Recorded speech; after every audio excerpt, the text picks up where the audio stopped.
Bonjour à tous, donc là je vous présente, je vous explique la fin du cours. Donc on a vu une partie de ce cours ensemble, et là je vous explique la partie que l'on n'a pas vue. Alors je vous rappelle un petit peu l'objectif du cours, ce qu'on étudiait. On étudiait les transformations physiques, la transformation de la matière, et particulièrement les transformations physiques. Alors ce qu'on va voir là dans cette première partie, on va voir, il y a deux objectifs.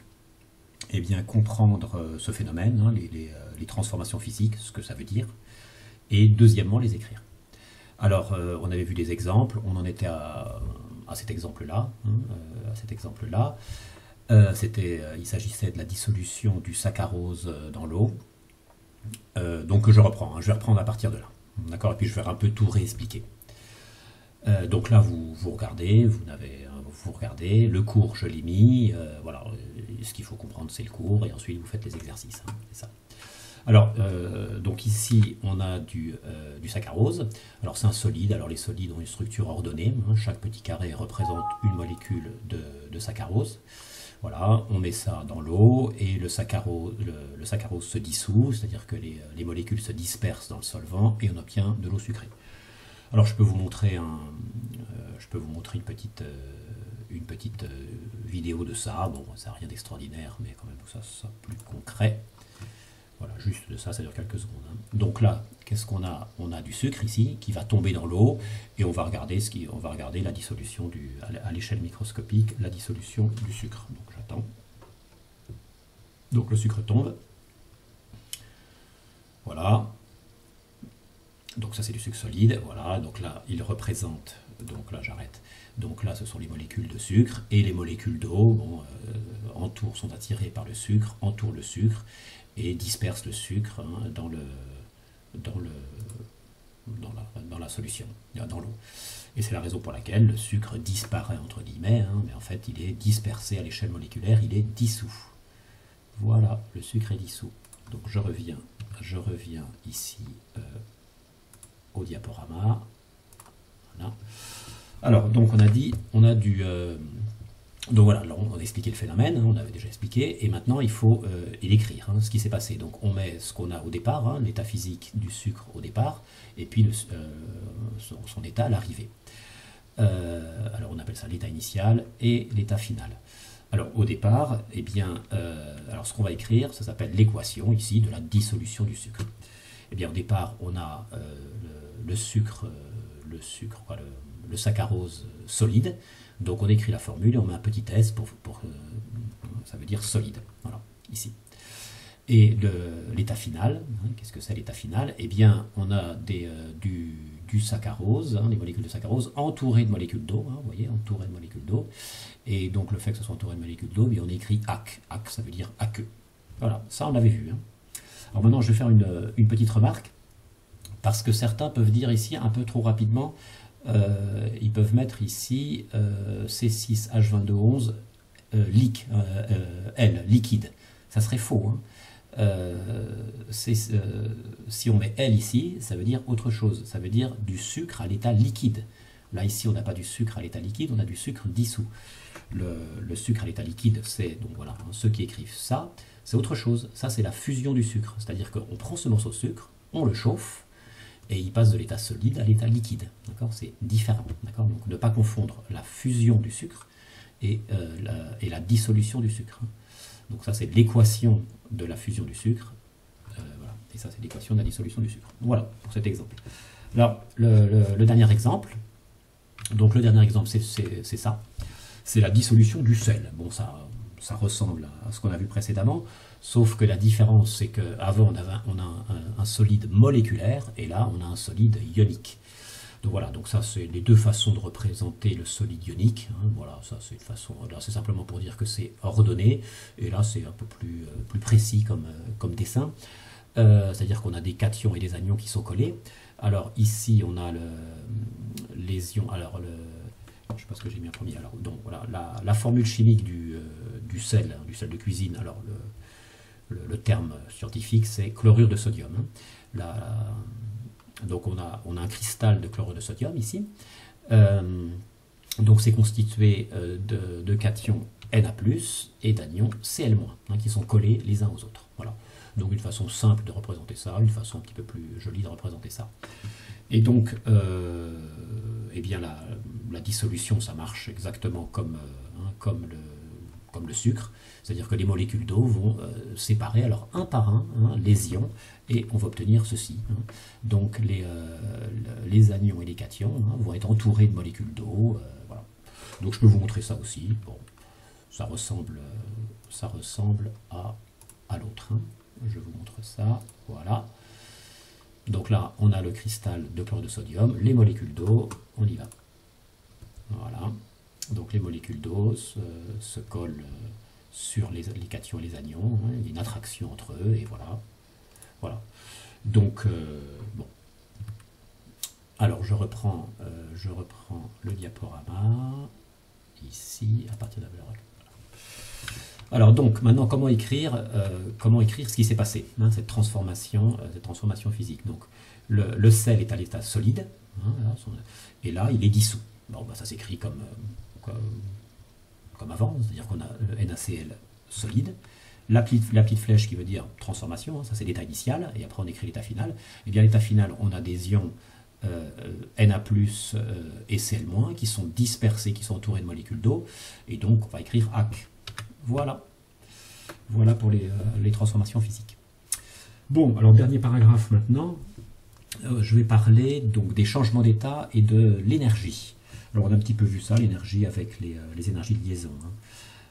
Donc avant de parler proprement dit de l'énergie, il faut d'abord que je parle de ce qu'on appelle l'agitation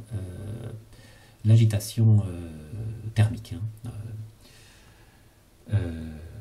Voilà, donc ça j'ai plus le terme. Agitation. Alors voilà. Donc, qu'est-ce qu'on a ici? Eh bien, on a de l'eau avec de l'eau gelée, des glaçons, qui sont à moins 5 degrés. Alors, si on veut représenter ça, eh bien, à l'échelle microscopique, voilà ce qu'on dessine. On dessine, voilà, il y a une structure ordonnée, les molécules d'eau, elles ont un certain ordre, comme ça. Et puis les petits pointillés noirs, ça représente une liaison entre les molécules d'eau. Les molécules d'eau sont attirées les unes avec les autres, ça vous l'admettez. Cette molécule d'eau est attirée par celle-là, cette molécule d'eau est attirée par celle-là, et cette molécule d'eau est attirée par celle-là, donc ce qui fait qu'elle reste là. Donc on a 3 liaisons là. Alors ce dessin ne représente pas tout à fait la réalité. Pour montrer la réalité, voilà, il faut que je mette l'animation. Voilà, la réalité, ça correspond à ça. Voilà. Alors ça, vous voyez, chaque molécule bouge. Alors ça porte un nom, c'est l'agitation thermique. Je vais vous parler de ça, de l'agitation thermique. Chaque molécule bouge. Et ça, c'est toujours vrai, il n'y a pas d'exception. C'est-à-dire qu'un corps qui a une certaine température, eh bien, a ces particules qui sont en mouvement, qui vibrent. Alors, il y a un cas où ça ne bouge pas, c'est quand il n'a pas de température. Ou plutôt, quand sa température, c'est la température la plus basse qui puisse exister. Alors, la température la plus basse qui puisse exister, c'est moins 273 degrés Celsius.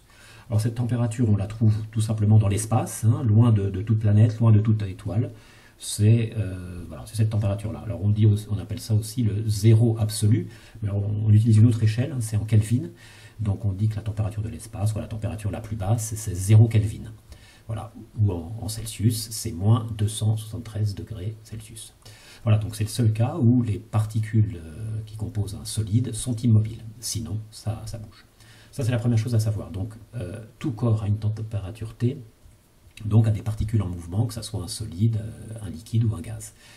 On appelle ça l'agitation thermique. Et bien sûr, si la température augmente, cette agitation va augmenter. Alors, quand même que je vous montre l'agitation thermique dans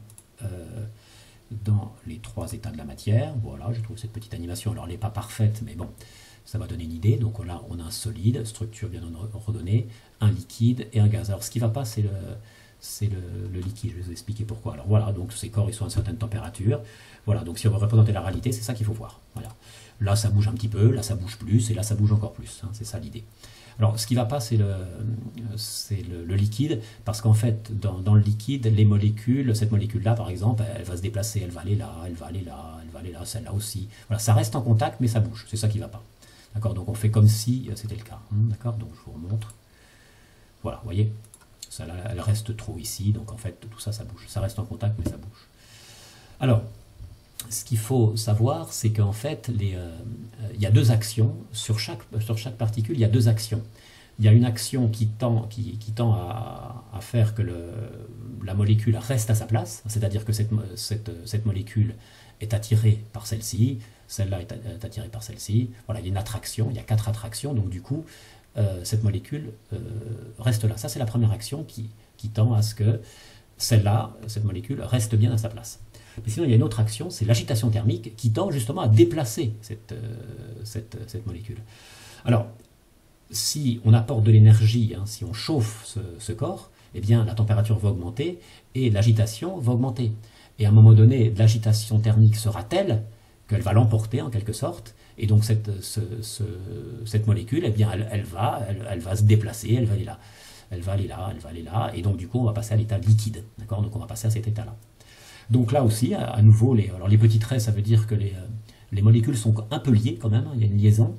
Mais pareil, donc si on chauffe trop, eh bien donc là, il y a deux actions à nouveau pour chaque molécule. Hein, les molécules s'attirent entre elles, ça c'est la première action. Cette action donc tend à ce que les particules restent collées ensemble, mais sinon il y a une autre action, c'est l'agitation thermique qui fait que donc cette action fait que les molécules ont tendance à se séparer. Et donc si on chauffe trop, l'agitation thermique va être telle, hein, elle va être très grande, que l'agitation va l'emporter et la molécule va partir. Voilà, hop, celle-là va partir, l'agitation, celle-là va partir, et donc on va obtenir ce qu'on appelle l'état gazeux. D'accord ? Donc plus on apporte de l'énergie, de la chaleur à un corps, ben, plus sa température va augmenter et il peut passer ainsi d'un état physique à un autre. Alors voilà, ça c'est l'agitation thermique, voilà, c'est une première chose importante pour la suite, parce que donc ce qu'on va voir maintenant, le dernier paragraphe, donc je vous explique notre objectif dans le dernier paragraphe. Notre objectif est le suivant. J'ai pris de l'eau à 100 degrés et je veux évaporer totalement cette eau. Pour ça, il faut que je chauffe. Eh bien, combien dois-je chauffer? Beaucoup, pas beaucoup, combien? Alors, vous savez, les scientifiques, ils aiment bien mettre des nombres partout, et ça se calcule, ça. On peut calculer la chaleur à fournir à l'eau pour qu'elle s'évapore. Ça se calcule. Alors, on peut dire plusieurs termes. Hein. Donc, la chaleur à fournir à l'eau, ça c'est le premier terme. On peut dire aussi l'énergie à fournir à l'eau. On peut dire l'énergie thermique à fournir à l'eau. Et enfin, le transfert thermique à fournir à l'eau. Voilà, on va dire hein, que tous ces termes sont un peu équivalents. Bon, alors, dans mon raisonnement, au départ, je prends 1 gramme d'eau. Et je veux connaître l'énergie que je dois fournir à ce gramme d'eau à 100 degrés, hein, pour qu'il s'évapore complètement. Alors ça, en fait, je n'ai pas besoin de faire d'expérience, c'est écrit sur des tables. Hein, il y a des scientifiques qui ont fait ça pour nous. C'est écrit sur des tables, et j'ai regardé, pour faire évaporer 1 gramme d'eau, il faut ceci. Alors je vous rappelle que l'énergie, hein, ça se note en joules, hein, on avait vu ça. Il faut 2265 joules. Si je fournis 2265 joules à mon eau à 100 degrés, elle va s'évaporer. Hein, elle va bouillir et ça va totalement s'évaporer. Alors cette valeur porte un nom, on appelle ça la chaleur latente de vaporisation de l'eau. Voilà. Donc il y a un exercice où je vous demande de retrouver une chaleur latente. Hein. Mais bon, pour l'instant, vous admettez. Alors, après, on ne veut pas forcément faire bouillir 1 gramme d'eau. Par exemple, je voudrais faire bouillir 10 grammes d'eau. Et je cherche la chaleur à fournir à ces 10 grammes d'eau pour totalement les évaporer. Donc les 10 grammes d'eau, ils sont bien sûr à 100 degrés. Hein. Qu'est-ce qu'il faut faire? Il faut tout simplement multiplier par 10. D'accord, hein, c'est logique. Hein, puisque je fais bouillir, j'évapore 1 gramme d'eau avec cette énergie-là, donc 10 grammes d'eau, 10 fois plus d'énergie. Et donc ça fait combien? Ça fait ce résultat-là, donc ça fait 22 650 joules. Alors si je résume la situation, les 10 là, c'est la masse d'eau qui change d'état. D'accord? Donc je vais l'appeler petit m. D'accord? Ça, je vais l'appeler petit m. Je vais mettre une formule ici. Alors ça, on avait dit que ça portait un nom, on avait dit que ça s'appelait la chaleur latente, hein, de vaporisation de l'eau. Donc il y a une lettre qui est associée, c'est petit m. D'accord? Et ça, c'est l'énergie qu'il faut fournir à l'eau pour changer d'état physique, donc pour que cette eau change d'état physique. Et ça, on avait dit que ça s'appelait la lettre Q. On a vu ça avec les liaisons chimiques. Hein, d'accord? Donc on se retrouve avec cette formule Q égale L fois M. Ça sera la formule du cours. Alors, les unités, hein, on regarde un petit peu les unités. Donc ça, c'est des grammes, ici. l'énergie thermique, hein, le transfert thermique ou la chaleur, c'est en joules. Alors donc du coup, ça va faire des joules par gramme. Alors sur les tables, parfois, la chaleur latente n'est pas donnée en joules par gramme, elle est donnée en joules par kilogramme. Alors faites attention, si on vous donne dans l'énoncé des joules par kilogramme, dans la formule, la masse, il faudra la mettre en kilogrammes, c'est logique. D'accord ? Donc voilà la formule du cours à retenir. Alors vous voyez, dans l'exemple que j'ai pris, j'ai chauffé avec un bec benzène, avec une flamme. Mais on n'est pas obligé de faire évaporer l'eau avec une flamme. On peut très bien la faire évaporer, par exemple, avec ceci. Hein. C'est une résistance électrique. Hein. Ça, on le branche, voilà, et la résistance chauffe, ça on le met dans l'eau, et l'eau s'évapore. Bout et s'évapore. Alors dans ces appareils, eh bien, il est indiqué l'énergie donnée par l'appareil, alors par unité de temps, hein, c'est par minute. Alors par exemple, c'est 12 000 joules en une minute, ou 200 joules par seconde, vous voyez. Voilà, donc ça sera indiqué. Eh bien, ma foi, je crois que j'ai fini ce cours. Voilà.